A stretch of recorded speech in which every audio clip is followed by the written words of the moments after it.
हाय, आपके साथ मैं हूँ Surabhi Sharma. India TV YouTube channel subscribe करिए, बेल आइकन दबाएं।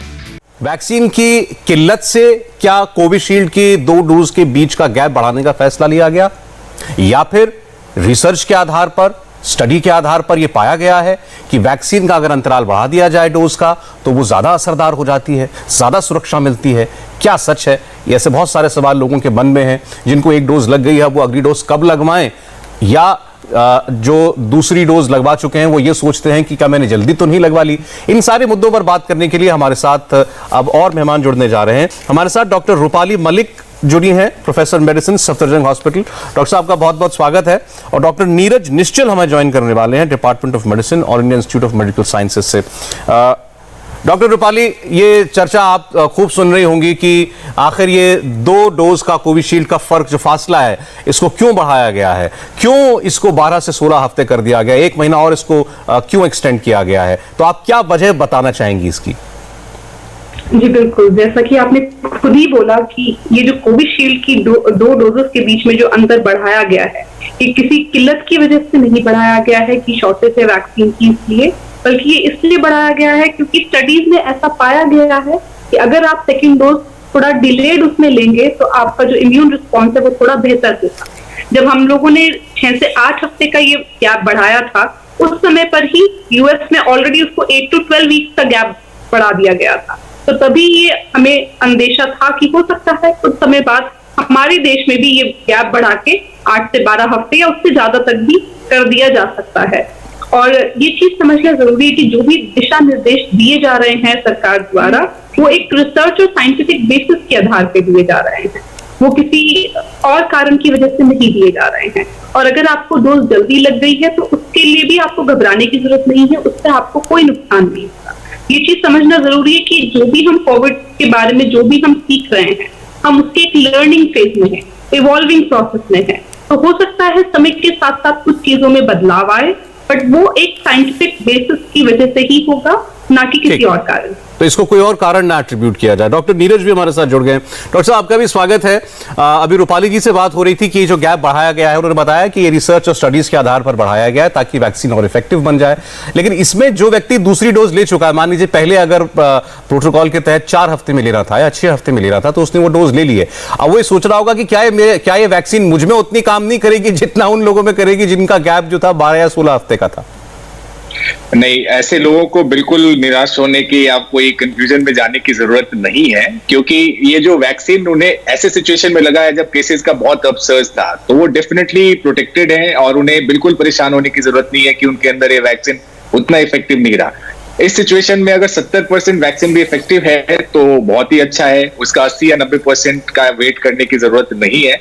ये गाइडेंस चेंज होता है जैसे जैसे एविडेंस जनरेट होता है, जो भी पुराने डेटा को रीएनालाइज करके जो भी इससे एक्सपीरियंस है उसको गैदर करते हुए चेंज किए जाते हैं, और इससे बहुत परेशान होने की जरूरत नहीं है। लेकिन इसमें एक कंफ्यूजन इसलिए भी आई है डॉक्टर नीरज, जैसे भी रूपाली जी ने यूएस का एग्जांपल दिया कि वहां भी 1 महीने का गैप और एक्सटेंड किया गया था, लेकिन अब कल खबर आई यूके से कि वहां पर इसका जो डोजेज का गैप है वो 1 महीना कम कर दिया गया है, 8 हफ्ते का कर दिया गया है। तो इससे ये लोग सोचते हैं कि क्या वर्ल्ड वाइड इसके लिए कोई यूनिफॉर्म स्टडी नहीं है?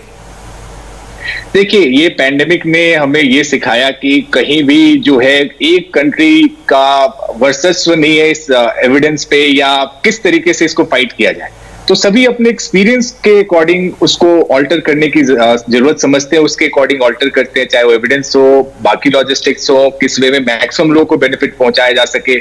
यूके में इनिशियली सिंस वैक्सीन का शॉर्टेज था, तो उसमें भी एक फैक्टर था कि उन्होंने जो ड्यूरेशन है वो बढ़ाया। अब वो शॉर्टेज उनके पास उस वे में नहीं है, तो ऐसा नहीं है कि 3 से 4 महीने के बीच में लगेगा तभी सभी लोगों को वो बेनिफिट पहुंचेगा, ऐसा भी नहीं है।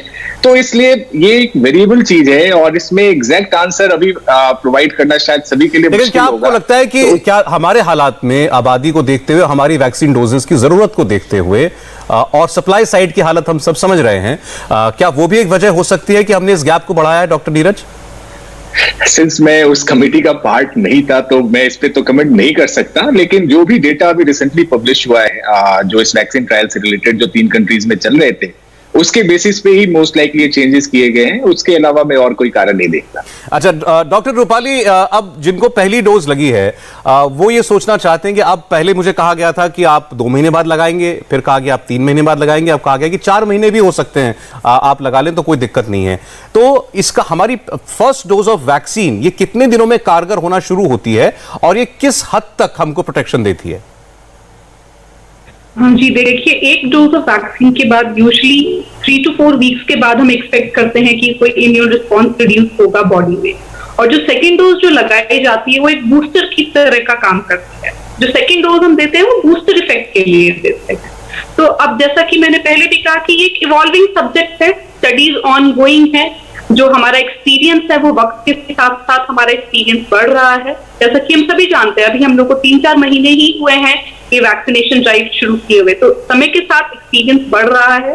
तो ऐसा नहीं है कि वो 6 हफ्ते हो या 8 हफ्ते हो या 12 हफ्ते हो, उससे आपको कोई नुकसान हो जाएगा या कोई आपकी इम्यून रिस्पॉन्स से बहुत कमी हो जाएगी। बट जो देखा गया है वो ये है कि अगर थोड़ा अंतराल बढ़ता है तो थोड़ा बेहतर रिस्पॉन्स होता है। उसमें इतना एब्सोल्यूट नंबर्स में जाने की जरूरत नहीं है, ये सोचने की जरूरत नहीं है अगर जल्दी लगा है तो क्या नुकसान होगा या कुछ डिले हो जाएगा तो क्या नुकसान होगा। दोनों ही सूरत में नुकसान का कोई ऐसा कुछ नहीं है। बट आप ये है कि अगर आप जो भी रिकमेंडेड ड्यूरेशन जिस समय पे है आप उस हिसाब से लगवाएंगे तो वो आपके लिए ठीक होगा। ये आपने बताया कि पहली डोज के बाद भी 3 से 4 हफ्ते लगते हैं हमारी बॉडी में वो रेजिस्टेंस पैदा होने के लिए इस बीमारी को लेकर के। तो इसका मतलब डॉक्टर नीरज ये कि आज आपको पहला शॉट लग गया किसी को तो वो अपने आप को बहादुर ना समझने लगे कि अब मेरा कोरोना कुछ नहीं बिगाड़ सकता। देखिए, इनफैक्ट दोनों शॉट लग भी जाए तो भी लोगों को बहादुर नहीं समझना चाहिए कि कोरोना कुछ भी आपका नहीं बिगाड़ सकता, क्योंकि आप जानते हैं किसी भी वैक्सीन की 100% एफिकेसी नहीं होती है। अगर आप इन्फेक्ट होंगे, हो सकता है वैक्सीन आपको कॉम्प्लिकेशन से बचाएगा, आपकी मोर्टेलिटी के चांसेस कम करेगा, लेकिन जो मेंटल ट्रॉमा, एक आइसोलेटेड हॉस्पिटल में एडमिट होना, घर से दूर होना, एक एंजाइटी रहना कि भाई इस बीमारी का आउटकम क्या होगा, ये अपने आप में बहुत ही डरावना है। तो एक क्या दोनों डोज लगाने के बाद भी जो कोविड अप्रोप्रिएट बिहेवियर है उसका पालन करते रहें। इस इन्फेक्शन से क्या लॉन्ग टर्म कॉम्प्लिकेशंस होंगे किसी में भी कोई क्लैरिटी नहीं है। हो सकता है कोई कॉम्प्लिकेशन ना हो, लेकिन हो सकता है कॉम्प्लिकेशन हो भी जाए। तो अभी बहादुरी की जरूरत नहीं है और सभी को ध्यान रखने की जरूरत है। लेकिन ये बताइए कि जैसे हमने ये देखा और आप बहुत सारे डॉक्टर्स ने, एक्सपर्ट्स ने जो कि कोरोना के मामलों को देख रहे हैं, उन्होंने बताया कि वैक्सीनेटेड लोगों की संख्या कम है, बहुत कम है, और वो अगर हुए भी हैं अगर इन्फेक्ट तो आसानी से इस बीमारी से निकल गए बनिस्बत उनके जिनको की वैक्सीन नहीं लगी थी। तो क्या वो protection single shot of vaccine भी देता है हमको? बिल्कुल, जो भी लोग वैक्सीनेटेड आए हैं हमारे पास, तो मोस्टली उनका सारा जो आउटकम रहा है अच्छा ही रहा है। बहुत ही रेयर ऐसे हो जिनके बहुत ज्यादा कॉम्प्लिकेशन झेलने की जरूरत पड़ी हो, चाहे वो सिंगल डोज के बाद ही क्यों ना हो। बट डेफिनेटली जो 2 डोज लगा चुके हैं उनकी पॉसिबिलिटी बेहतर आउटकम की ज्यादा होती है एज कम्पेयर टू जो सिंगल डोज में, इसलिए सावधानी दोनों को रखने की बहुत जरूरत है।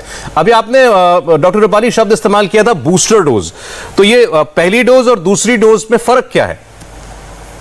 देखिए, फर्क कुछ नहीं है, बट लेकिन आप जब एक बार एंटीजन देते हैं उससे आपकी बॉडी प्राइम होती है जब आप पहली बार देते हैं और एक इम्यून रिस्पॉन्स प्रोड्यूस करती है। जब दोबारा से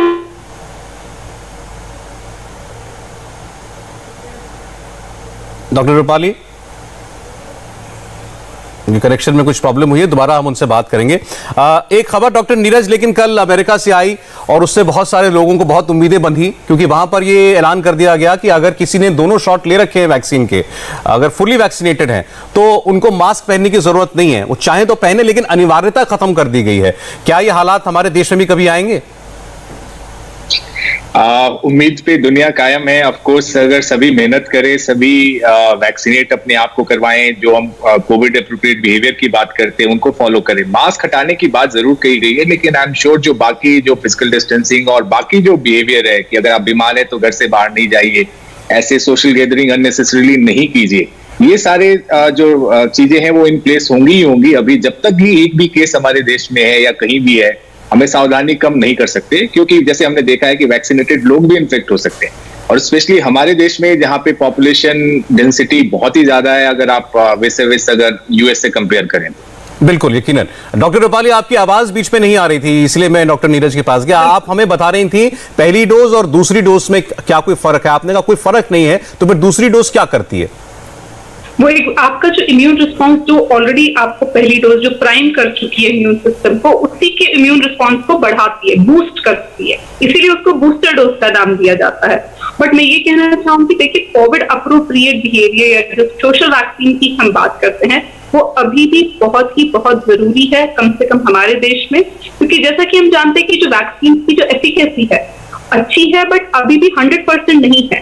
70, 80, 90% तक की वैक्सीन की एफिकेसी हम अभी देख रहे हैं। तो हम नहीं जानते कि हम उस 80% में है जिसको एंटीबॉडी बनी है, या हम उस 20% में है जिसको एंटीबॉडी नहीं बनी है।